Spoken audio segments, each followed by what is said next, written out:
Good morning mga kapangpang, yan na po si Spider-Man. Bumaba na po yan. Galing po yan sa taas kasi inayos po yung ano yung tawag dyan, hammer ba yan na, hindi din yan jackhammer. Hi guys, pag-ikuhin tampong anong pangalan yan, sa may alam ng pangalan yan. Ano po, bumaba na po yung Spider-Man kanina. Sa pagbaba nila, siyempre naghawakan sila ng kamay. Yung gloves mga guys ba yun, natanggal o ayun, natanggal. Muntik na sana nahulog. Yun, nagtawanan sila. Yun mga guys. So fast forward na po tayo para po makita natin ang lahat ng mga pangyayari mga guys. Kaya po ako nag-fast forward kasi 3 minutes lang po ang pinakamahabang video na kaya kong i-post dito, kasi po alam paano po mag-post ng mahabang video.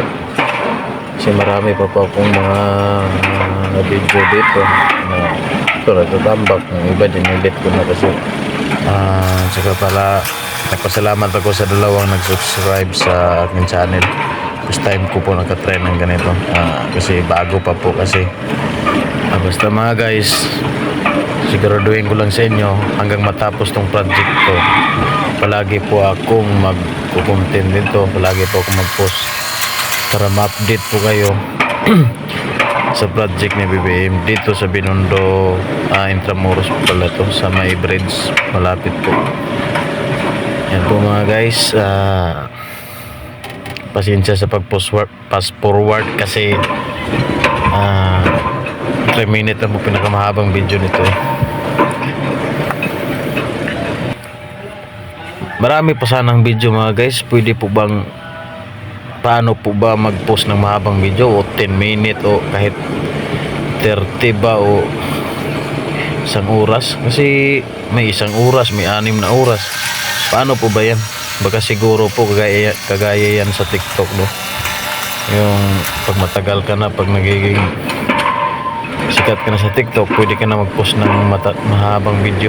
Paki-suggest lang po kung paano po magawa ng mahabang video dito sa YouTube. First time ko lang po kasi sa ganito. Wala po kasi kung magawa pag ako mag-duty doon. Siyempre sa duty ko, mag-video din ako at saka mag-picture para may report po ako sa aking duty.